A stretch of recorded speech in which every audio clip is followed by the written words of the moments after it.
జరిగిన బాల్యం పాఠం ఆధారంగా శీల వీర్రాజు గారు బాల్యాన్ని గుర్తు చేసుకుంటూ విధానాన్ని సంతృప్తిగా రాయండి. రచయిత శీల వీర్రాజు గారి చిత్రకారుడు, సాహితీవేత్తగా కావడానికి బాల్యంలోనే ఎన్నో విధాలుగా ఉన్నారు. రచయిత ఇంటి వెనక వీధిలో రామూర్తి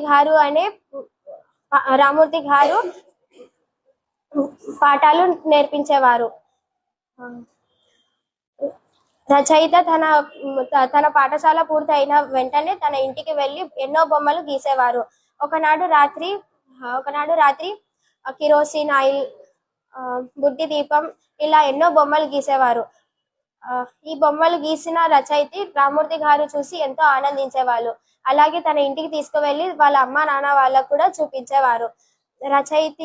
రచయిత గీసిన బొమ్మలను వాళ్ళ అమ్మ నాన్న వాళ్ళు కూడా ఎంతో సంతోషించి అతన్ని మెచ్చుకున్నారు.